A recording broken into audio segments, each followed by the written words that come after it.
and the pin should be right there. Okay, you'll notice that the shield is butt up all the way to the rubber.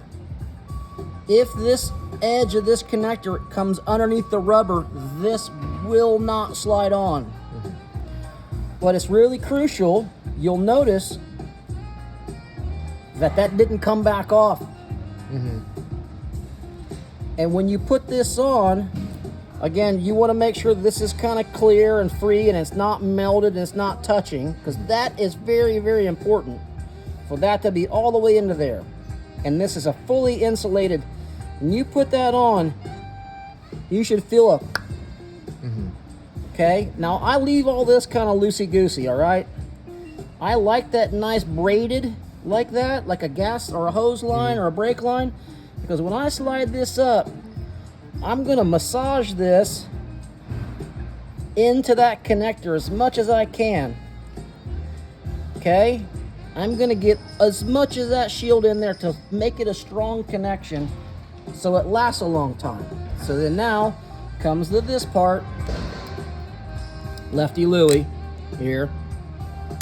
I'm gonna get it close to that connector as I can. Now, a lot of RF guys say that's all you need to do. That they prefer you to stop there. Everybody else does this one more time to follow through. Okay.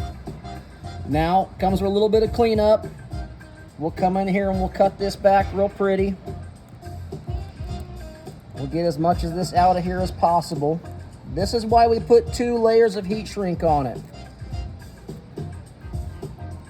We want as much of that shield underneath the connector and the ferrule as possible for longevity of the connector and the connectivity of the cable.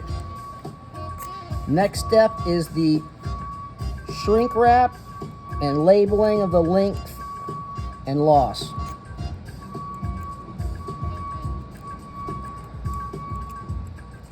So really, that's a connector in itself.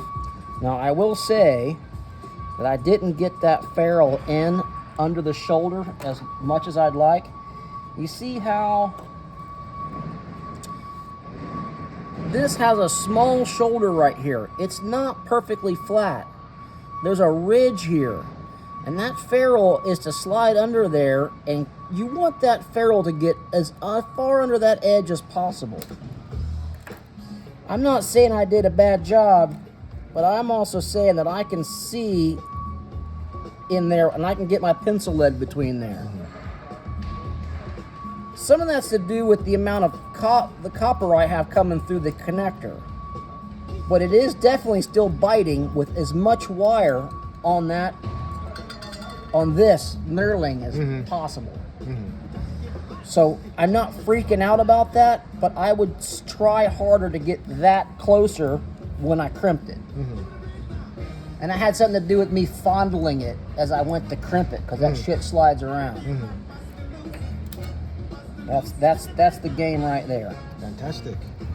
So you can see it's not that hard. No.